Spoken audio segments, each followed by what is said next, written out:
Hello everyone and welcome to another Additive Insight live stream brought to you by the TCT Magazine editorial team. I'm Laura Griffiths, Sector Group Editor at TCT, and I'm joined by our Head of Content Daniel O'Connor and Assistant Editor Sam Davis. Hi guys. Can you hear me? I can hear you. Give me 1 second, Laura, while we do the... I've got you on solo. Okay, there you are. Where is now? Where is Sam? Sam is in the room. Sam, are you there? Can we see you, Sam? How are you anyway, Laura? I'm not too bad, thanks. I still feel like we've used most of our live stream COVID chat through various podcasts and the last live stream that we did, but I am glad that we've all had haircuts since the last one, so that feels a little bit more professional. And you've put a shirt on. I've put a shirt on. Yeah, I'm no longer in my pajamas.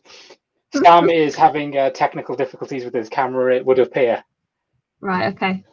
But yeah, I'm trying my best. I've got the door open because it's warm in the shed, but I've also seemed to have an infestation of wasps, so I'm trying to avoid getting stung. So just excuse any swearing or anything like that happens because of my local infestation. I think also maybe the slight concussion you thought you'd given yourself this morning might not help either. So we might get some interesting results from that. There's still a bit of the hair that's sticking up, which is I left a cupboard door, bad habit of mine, and smashed my head onto the top of it. Should we wait for Sam to join us, or should we start with the news? Let's just crack on, and I will try and get Sam back into the room. Okay, cool. So today we're going to be running you through some of the biggest news stories from the last week in 3D printing. So we are going to include a look at GE's Q2 report and what it means for additive manufacturing, Nexa 3D acquiring Exponential Works, and also 3D Systems news today that it is to reduce its staff by 20%. So some good news and bad news in the additive industry. Plus we'll also discuss some of the significant investments and some consolidations as well. And then after that, we're going to be delving into inside our latest issue of TCT Mag, which if you are a print subscriber, you'll have hopefully received in the post already and noticed that it is a special double edition, which Dan will be talking us through a little bit later on. And if you're not a subscriber, you can right this wrong very quickly by subscribing at tctmagazine.com and also reading the digital edition online, which I will put a link to over on YouTube, so you can have a read of those features as well that we'll be running through later. I think Sam is trying to join again. So I'm going to discuss the news first. Should we go with GE, I think? Yeah, let's go with it. Okay, cool. So this is from last week, where I said GE's earnings report, GE Q2 report, sorry. And it is that GE has reported $877 million of goodwill impairment charges related to additive manufacturing. So I'll just read a snippet of the story first, and we'll kind of go into a bit of discussion about it. But GE has announced the results of a challenging second quarter for 2020, including significant goodwill impairment charges linked to its additive manufacturing activity. The company has taken action to overcome the negative impact of COVID-19 and identified a number of significant items which are said to have affected its financial results. Of note to the additive industry, these items include non-cash pre-tax goodwill impairment charges of $877 million related to additive. So in the report, GE stated, quote, "During the second quarter, GE recognised several significant items that affected its financial results, including non-cash pre-tax goodwill impairment charges of $877 million related to additive within GE's aviation segment."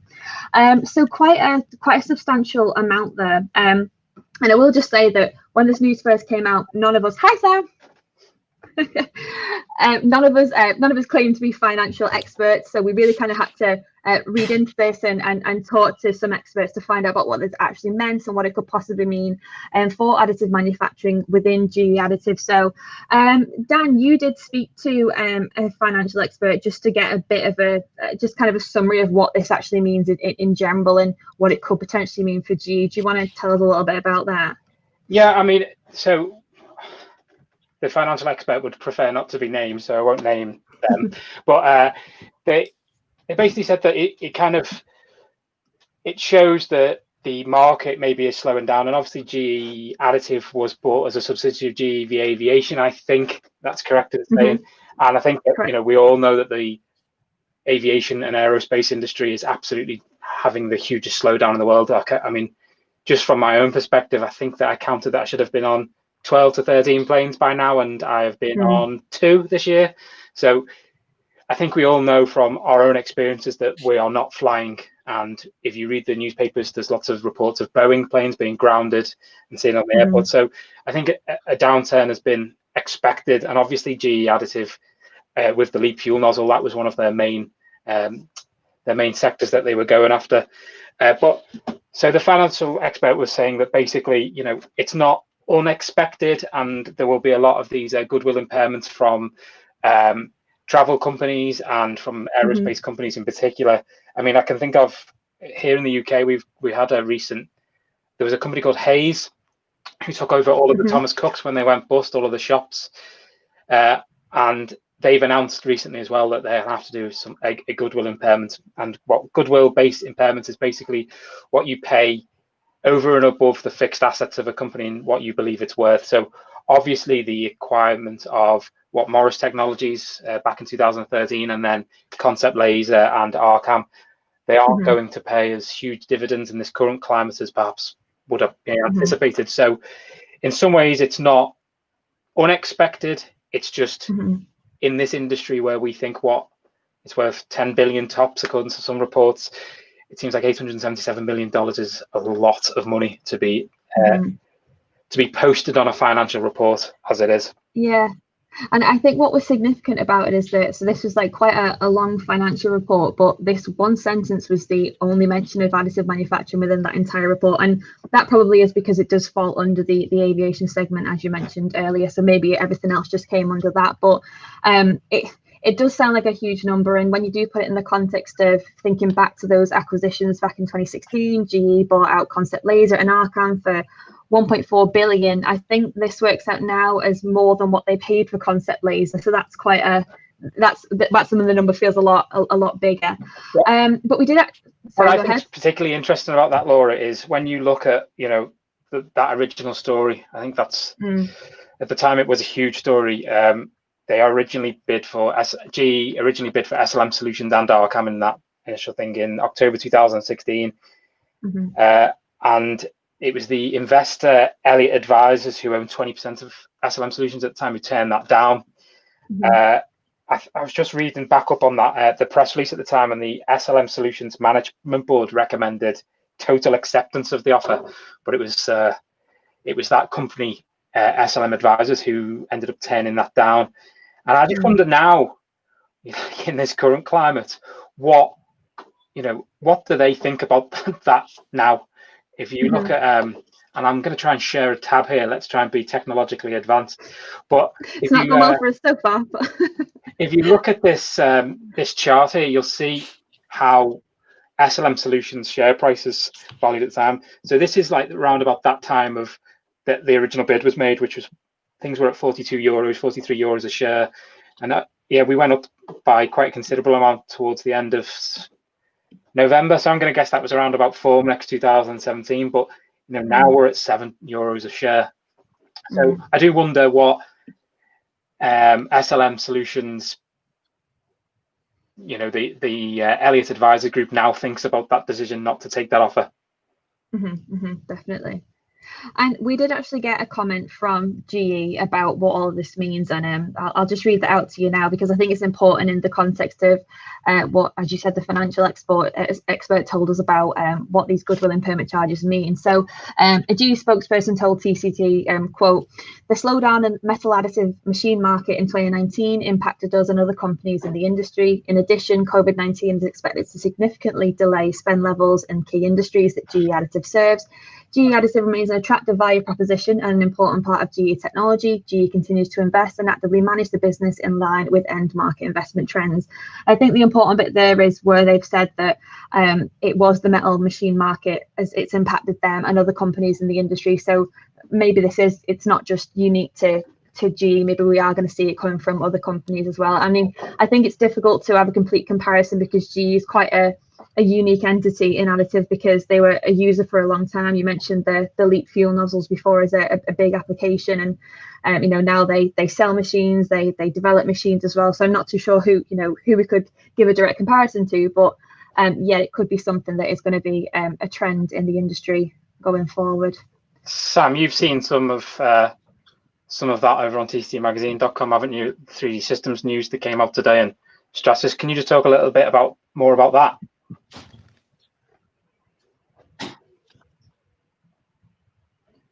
Oh no! Can you hear us, Sam? Sam can't hear us. Yeah. So we, as Dan mentioned, published that news around midday today. It was actually announced on Friday that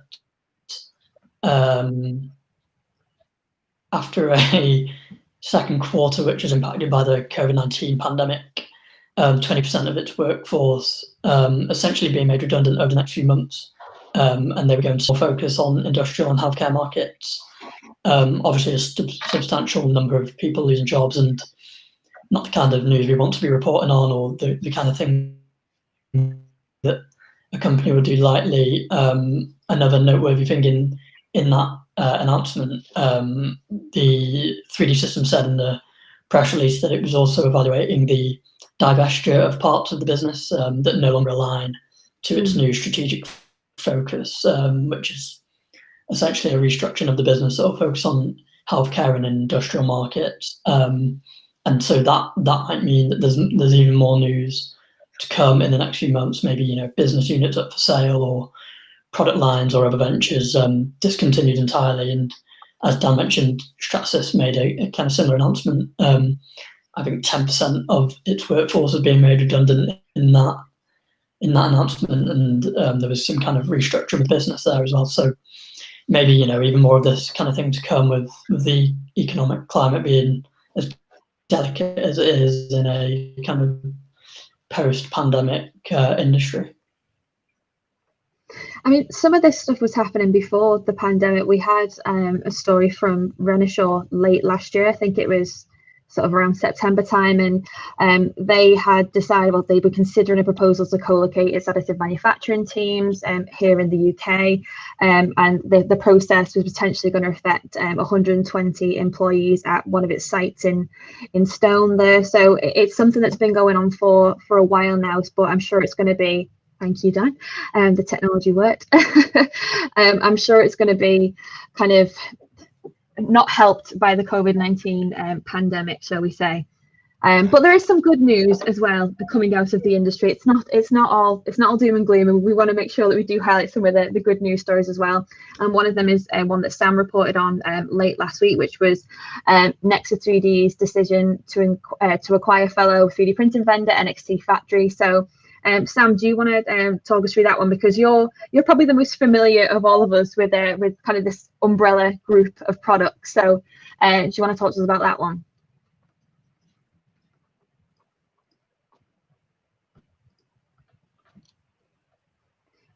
I think there's a bit of a delay on Sam's line. Oh no! Technology, eh? I know. Do you think there's been a live stream ever where people haven't said that word? No. It sounds like a very much an old person thing to say. Okay, well, maybe I will talk through the story, and then maybe we can get Sam back in. Yeah, sure. So Nexa 3D is a stereolithography company, and Next Factory. Yeah, there is a slight delay. I wouldn't call it a slight delay anymore. It seems a huge delay. Should we? I mean, would it help if we kick Sam out and come back in? Yeah, there you go. Go on, Laura. Can you explain a bit more about the Nexa 3D? I'll talk through the story, then we'll get Sam to explain a little bit more about it. As I said, he's the one who's the most familiar out of all of us with these products. But basically, Nexa 3D is set to acquire Exponential Works. It's a fellow investee and 3D printing fellow Exponential Works investee and 3D printing vendor at NXT Factory. Not sure it's Next Factory or NXT Factory, but I'm sure Sam will clarify. So details have not been disclosed yet, but the board of directors and stockholders of both NXT Factory and Nexa 3D have both approved the acquisition, citing a series of strategic benefits. So yeah, these are, I'm not 100% on the way these companies are kind of structured under this organization that they come under, but again, I'm going to get a little bit more insight from Sam. But Nexa 3D is a vendor of stereolithography and 3D printers, and Next Factory is a developer of powder bed fusion machines, so two completely different types of technology. And they're both introduced to the market by venture investment company Exponential Works, but they're also operated independently as well. So this is quite an interesting one, and it's something that had a bit of debate happening on Twitter last week when we announced the story. So this Nexa 3D is the CEO of Nexa 3D is Avi Reichental, who of course people will mainly know from his years at 3D Systems, and he's also on the boards as well of two of those companies. And so again, it is quite an interesting one, just in terms of the way these companies lie within this this Exponential Works kind of umbrella, and just kind of a good example of the fact that not all the things happen in the industry now in terms of like layoffs or write-offs. You know, there are still a lot of significant investments happening, and we were just talking earlier today about some of those and some of the good news stories within the industry. Things like Rayner Technologies acquiring additive manufacturing and post-processing firm Hertenberger, and also companies like Dimension raising millions of dollars, to really push the company forward. And companies like BCN 3D as well, raising 2.8 million euros, and outlining their intentions for 3D printing hardware and material development. So there are a lot of kind of good news investment stories happening in the industry at the moment. And I think there was one as well that Dan, you reported on a few months back, which I want to touch on because it's a nice kind of counter argument to the to what we saw with the aviation side at GE. It was the story of Velo 3D and their investments, and the fact that they had taken a load of machine orders. But Sam is back now, so maybe we can talk a little bit about Nexa 3D first. Sam, can you hear me and have a normal conversation that isn't got a delay of 5 minutes? I think I can. The signal strength is now between amber and green. Before it was a flat red, so hopefully. Okay, cool. I'm not entirely sure what you said about Nexa.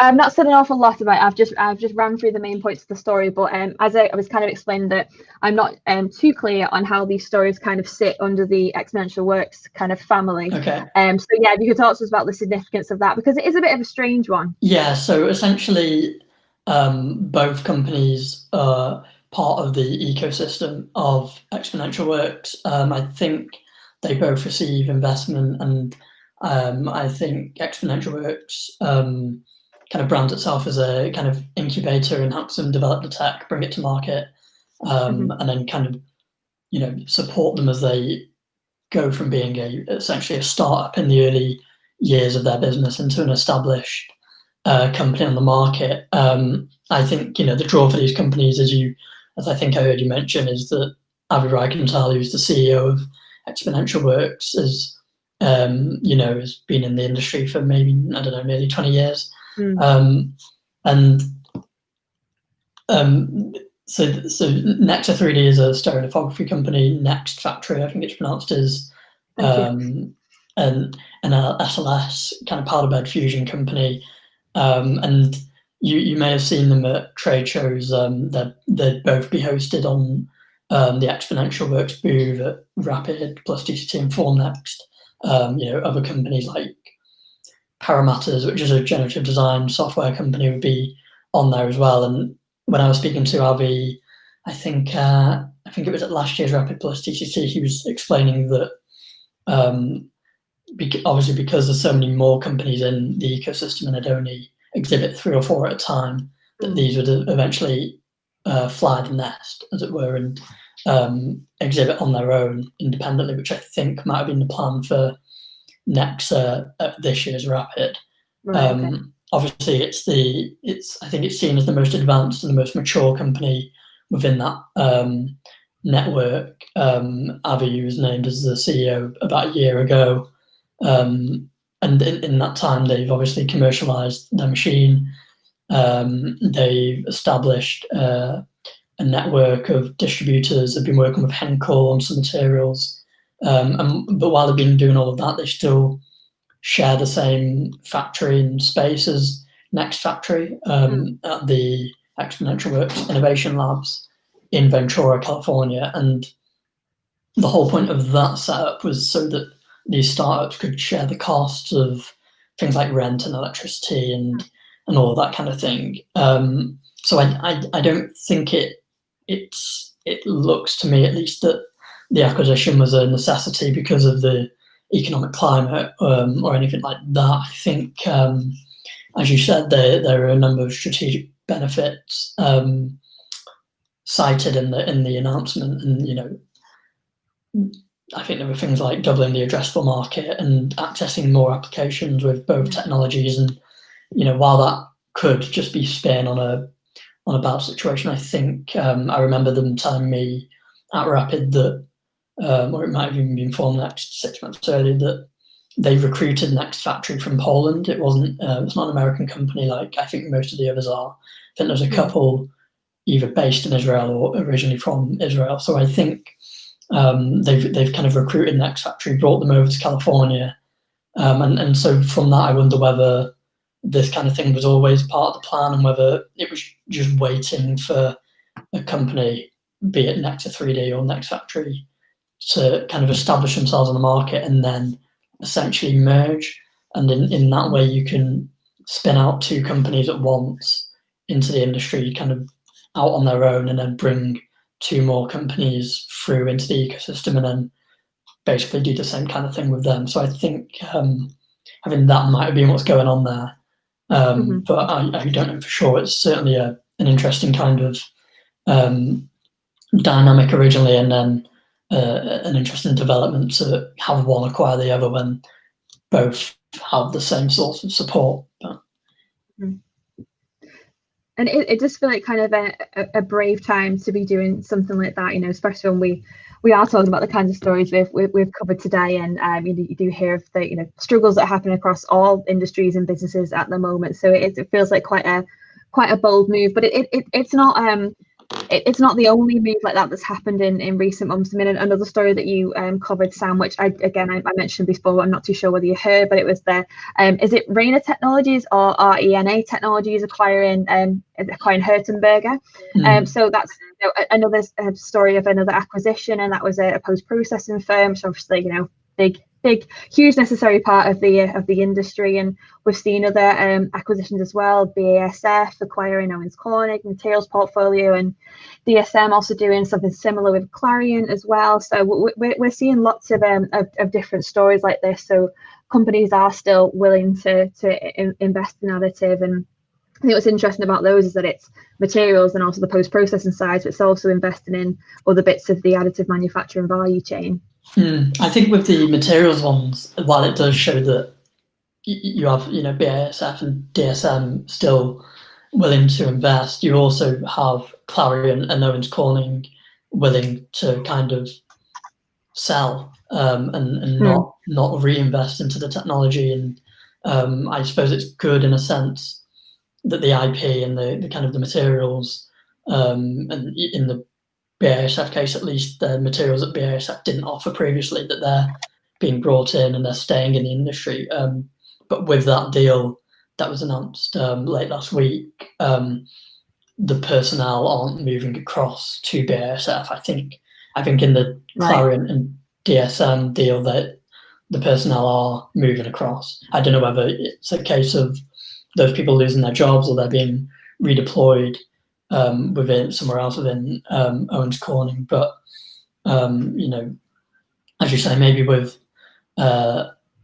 it's good that the investment's still going on, but maybe particularly with the kind of material side where you do have big companies making investments in recent years, maybe they'll reconsider that with everything that's going on, and maybe look at a BASF who's still showing that they're happy to invest, and maybe try and, if applicable, sell what they're doing and maybe concentrate elsewhere within their business.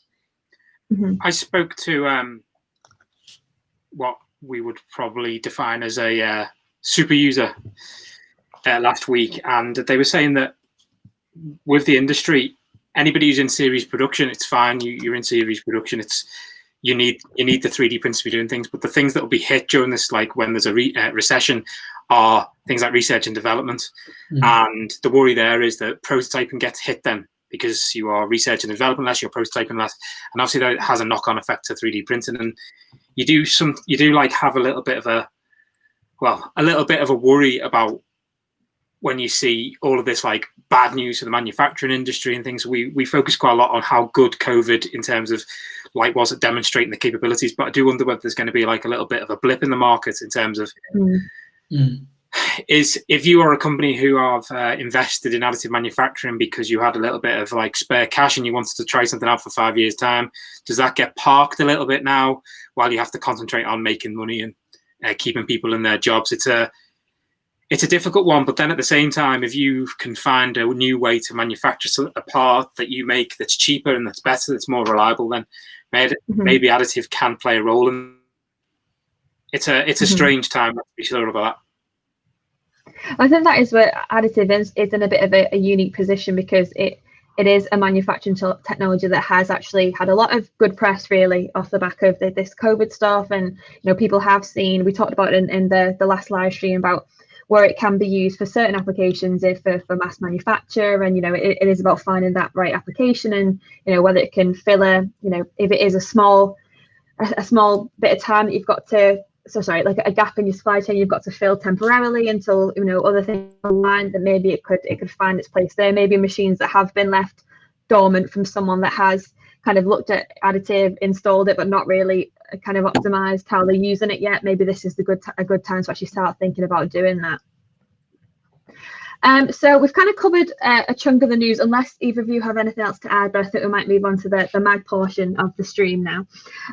So just last week we published the most recent issue of TCT, and it is a special double, that's very nice.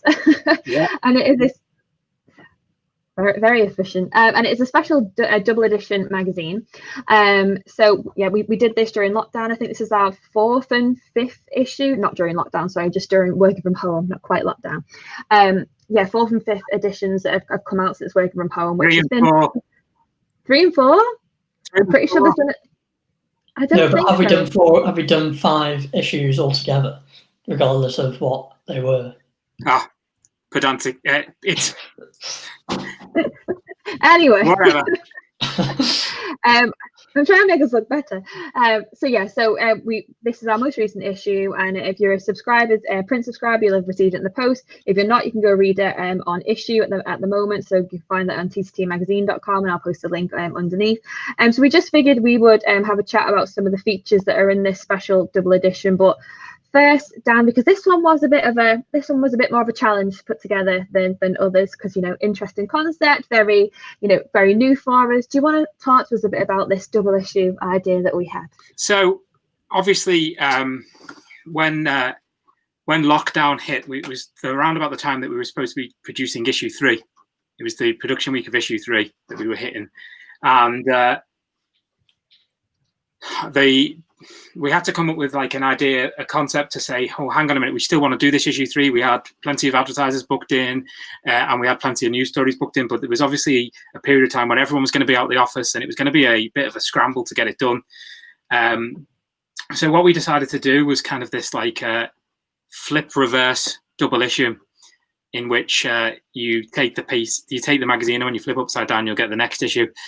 And what was quite interesting about that, from a production standpoint, I'm not sure how interested our viewers are in this, but SLM Solutions had purchased the cover story, and it was interesting to get them to buy into a concept. And if you take a look at the 2 issues, which I am going to try and share now, you'll see that like the concept behind it was almost that issue 3 would have been the is road mapping success as the story. So this is the internal chassis of a car. And then we wanted to show that basically additive manufacturing is capable of printing all of these internal parts, etc. But it also is, capable of doing the full process. So the back of the Divergent, the Zinger car, was supposed to show on one hand the internal workings in the full car, and it was kind of like it was supposed to be an allegory for how what the magazine was about.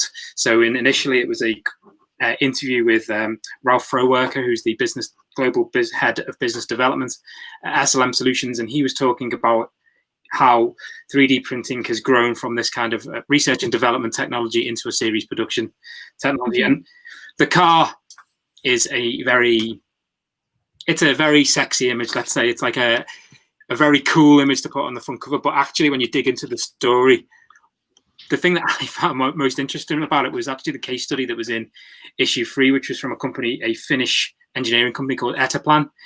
And it was difficult to try and get a particularly appealing front cover out of a Y connector for a belt sander. But actually that story is really interesting. So they reckon they've saved about 40% of the full manufacturing costs for this one little part that they've redesigned. There's a 25% reduction in build time, and it's one of those applications that had we be having TCT awards this year, I would have put as a shoe-in for the industrial category.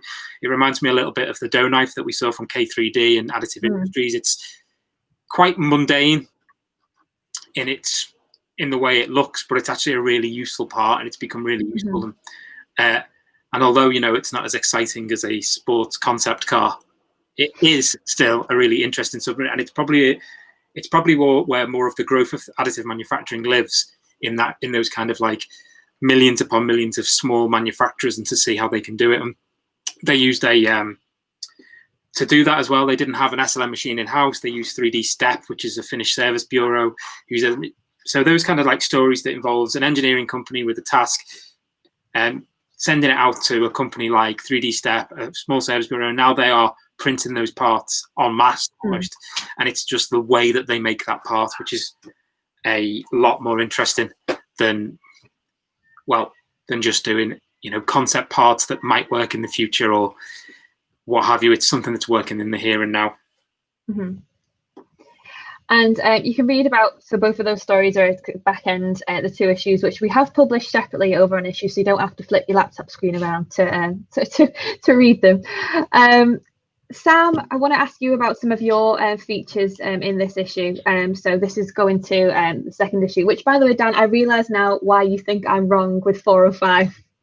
I'm in the 4th and 5th magazines to be printed this year. Okay, fair enough. We're both right. It's fine. We're both right. So Sam, first of all, let's talk about Baker Hughes. So this was part of our heavy industry feature, which is a new feature for this year. We just figured when we started doing our media kit, we were trying to think of some new features to include and some kind of industries that we saw as emerging markets for additive manufacturing. And we seemed to receive a lot more heavy industry application examples towards the end of last year. And honestly, even when we were writing this feature, I think I must have got about 3 different heavy industry stories through my inbox at the time. So it's definitely a growing market for additive, and it might not be one of the most kind of often the most sexy parts, but it's really it's really a good application example. So Sam, you were looking at Baker Hughes on its deployment of additive at its 7 centers of excellence. So just talk us through what you found there. Yeah, so it was kind of it didn't want to kind of just focus on one case study or anything like that. It was kind of a broad overview of the company and its adoption and application and its kind of plans for the future and everything it wanted to do with additive. I spoke to Dr. Mikhail Gladkey, and he was telling me they started using the tech in 2013. 7 centers of excellence around the world have been established since then, and they've qualified more than 450 3D printed parts, which is to say that they've these 3D printed parts work to the performance requirements and the standards of conventionally manufactured components, and of those 450 parts, they've been manufactured, I think, over 25,000 times collectively, and they're all sorts of parts, turbo machinery components, downhole applications, and one of the ones highlighted in the article is a drill bit that is machined to an near-net shape, and then they use direct energy deposition to add stainless steel material to the blades, and typically these drill bits are used maybe a few times and then discarded because the blades and the cutters are worn down. But with this hybrid approach, the Baker Hughes is actually looking to replenish the part. So they would use the part, bring it back, get the DED process again to add the material back to the original shape, and then redeploy them. And I think the plan is to do that across a range of drill bit applications like that. And then in terms of what they want to do in the future, they're currently in the process of setting up an emergency services offering, which is a spare parts service. He was telling me that every day that a part is down in that industry, it's, it can be hundreds of thousands of dollars just being wasted because they're idling on their project or whatever. They were saying they're also interested in the idea of distributed manufacturing and digital inventory, and they're in the process of laying the foundations for them. And then, this is all to build on what they've done in the last 7 years and cement their status as the leader of additive in the power generation space. And there was at the end there was basically a wish list of what they want. His last quote, and it was really interesting to see how within 7 years they've come so far using the technology. They weren't a company that's been using it for decades for prototyping. Everything was kind of done in the last few years, and I think the way they were talking, they've got lots of ideas, and the volumes are perfect for additive. So it'd be interesting to see maybe in a few years what they come out with. Maybe we get to see some more applications. And I know you said there that they've not exactly been using it for a super long amount of time, and I know that the companies I've spoken to with heavy industry customers or just heavy industry companies themselves, and they've said that because it has been quite a sort of traditional, very conventional thinking industry, that it has been difficult to change some of those ideas and start thinking about additive. But you are right, some of those low volumes, and especially things like using additive to repair items as well, it's certainly a really good application area. I know that for one of the stories that I looked at for this issue was a similar one in power generation as well. So we were talking to Advitech Pacific, so they're a US aerospace and defense contractor, and they were helping to adapt a legacy gas turbine engine family to basically open up new prospects for power generation using things like topology optimization and then metal additive manufacturing. So in this particular story, this was very new to them.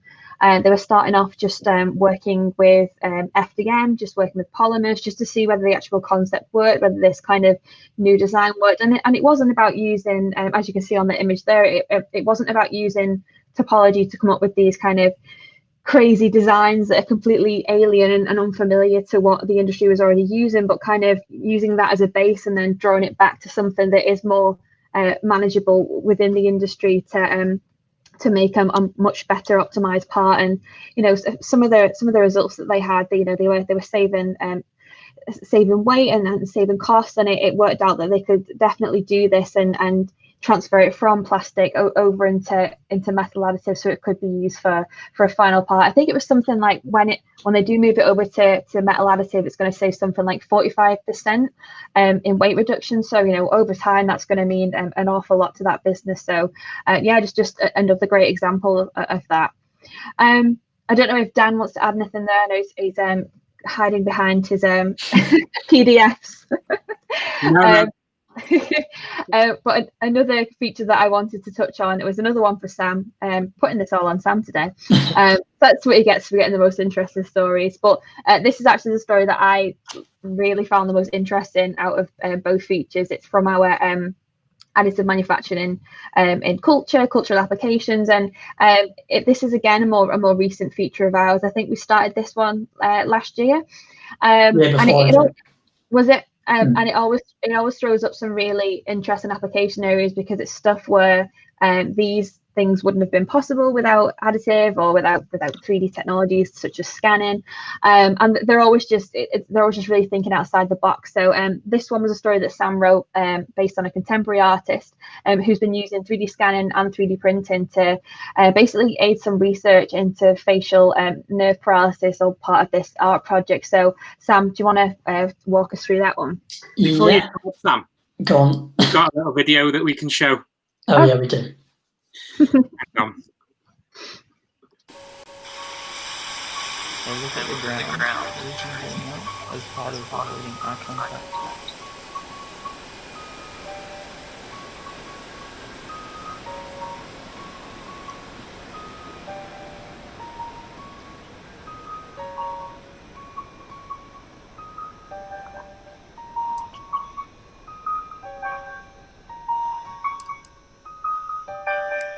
I guess there was a feeling of inadequacy, so I always felt quite inadequate as a person. I just think that's very human, just very unashamedly human. Where I used to see something wrong with that, I don't think there's anything wrong with that anymore.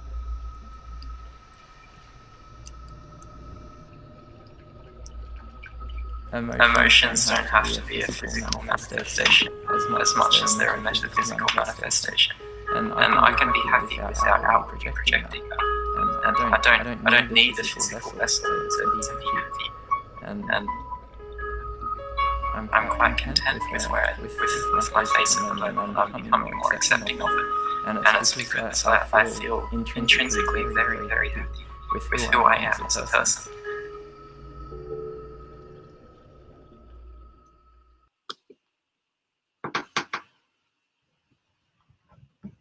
I think Sam can explain to us what's going on there, but Sam appears to have disappeared. Is that maybe because I was telling him to mute? Maybe he's switched his camera off instead. He stormed out of the room. What's interesting about that actually is that it was supposed to be on at the Tate in Liverpool, and it's something that I definitely would have gone and sought out. Having I could just jump on the ferry, which I can pretty much see from my window. But unfortunately, it was cancelled because of this whole situation. But I am not entirely sure whether it's coming back. Much like our assistant editor Sam Davis, who appears to have disappeared again. But he will, I'm sure, rejoin the stream and talk us through that. Do you know much about it, Laura? Do you know anything about our about culture features or? Yeah, well, so I think for this one, I think it's kind of like the way we tend to feel about a lot of the healthcare stories for additive manufacturing. It's one of those stories that has got a real human interest side to it, and just some of the quotes from people that were scanned in the art project and kind of the reaction from this. It was just it was just really nice to see. So I'm just trying to find one of the quotes now, but yeah, I went to see. I remember quite early on in my career at TCT magazine, I went down to see a art installation in a children's hospital in London, Great Ormond Street, and it was similar to this. So they were taking the CT scans from children with heart defects, and then they were printing them. And obviously, we see that a lot with medical model and the likes. But they were printing it and then putting them on display to say, look, everybody's got like a different, shaped heart. Everybody's a little bit different. So it was quite, it's not too dissimilar to this story. I think, we do have Sam back now. Here we go. Can you hear us now? Yeah, sorry, I've just been taking random breaks in the middle of this part-time. Explain to us a bit more about that story. Yeah, so it was obviously a very different story. Came from Artec 3D, which is the scanning devices that Vic McEwen, the contemporary artist, was using, and he got involved. He does all sorts of things, obviously, for his work, exhibitions and that kind of thing. And he got in touch somehow with the Facial Nerve Clinic in Sydney, Australia, which is where he's from. And I spoke to him when he was at the Tate Museum in Liverpool in the middle of March. So I think he was about halfway, maybe a bit more through his exhibition, and then it got curtailed because everything went into lockdown in the UK. But he'd been showing off his 3D scanning and 3D prints that he'd been doing with William, who you just saw in the video, and a bunch of other patients who live with facial nerve paralysis. and he's been looking deeper into the impact of that disability and the kind of emotional and physical aspect. A big part of that disability is the inability to smile completely, and as William mentioned, I think in the video, therefore, kind of portray inner happiness. And I think that's something we probably all take for granted, not physically being able to smile and things like that. And that can kind of affect the people's mental health and make people feel like they're a burden on their friends and family. I think Sorry to interrupt, but interestingly, now that we all have to wear masks when we go to the shops, I can feel that, like, that inability to show that I'm smiling. Yeah. I think some people sometimes cross the street when they see me because they think I'm some kind of Bruce, which I'm not.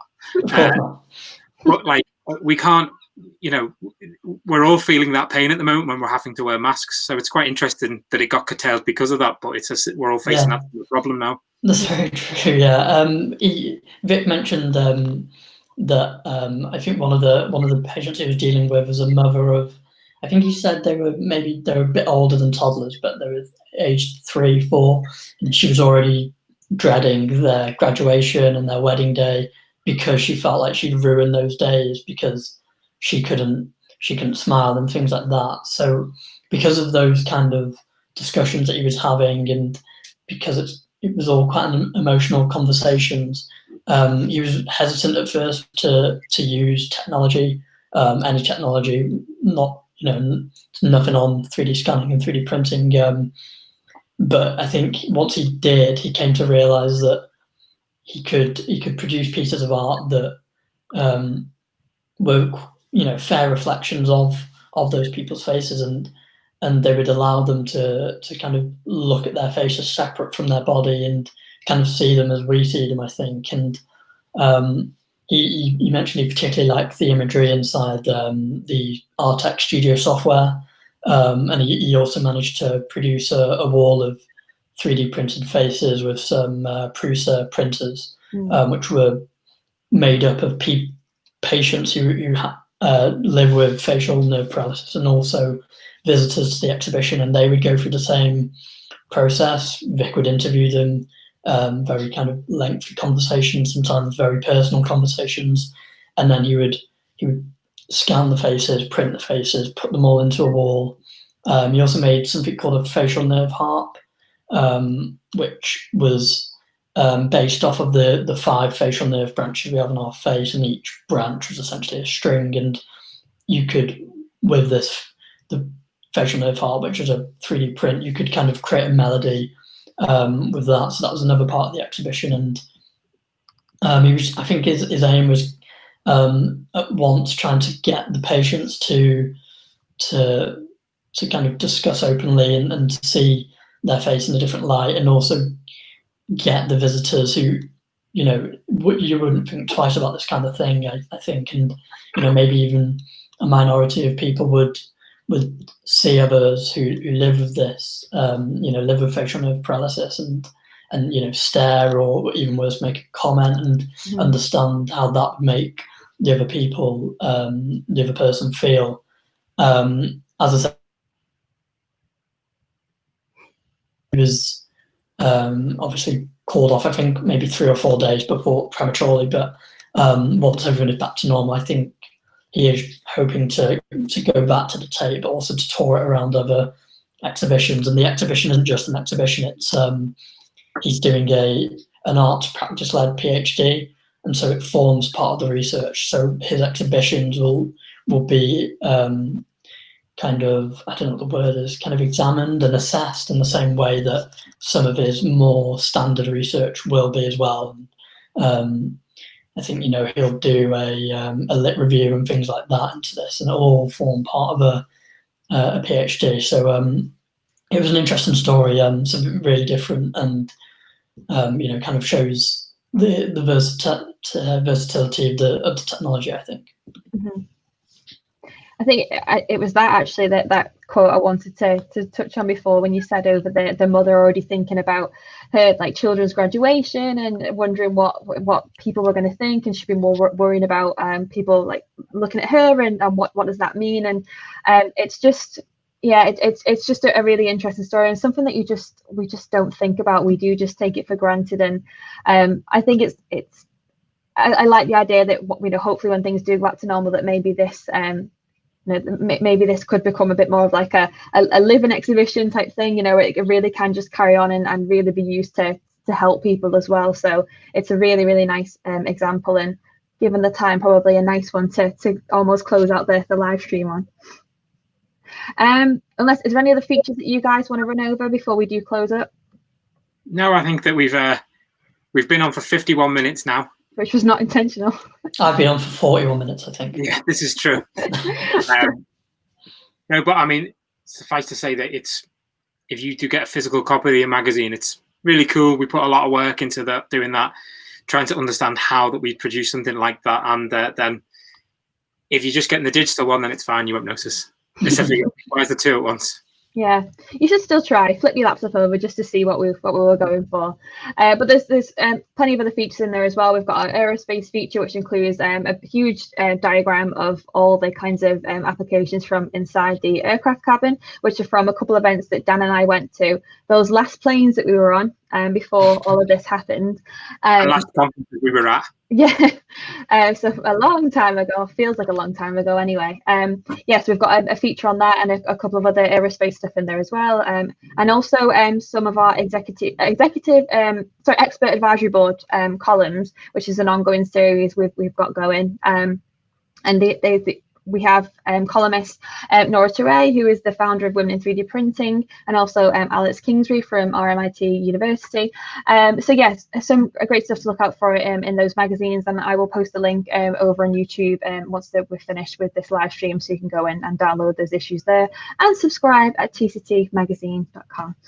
So just last thing to say now is thank you very much for listening and joining us, and if you do want to carry on the conversation, myself, Dan and Sam will be hanging out in Discord after this if you want to carry on with the chat. So if you're not already a member of the Additive Manufacturing Global Community Discord, I'll also post a link to that in a second. You can come join us there and just meet your peers, meet your colleagues, and just talk more about additive manufacturing. So hope you've enjoyed this live stream, and let us know what you might want to hear us talk about next time. Thanks, guys. Thanks a lot.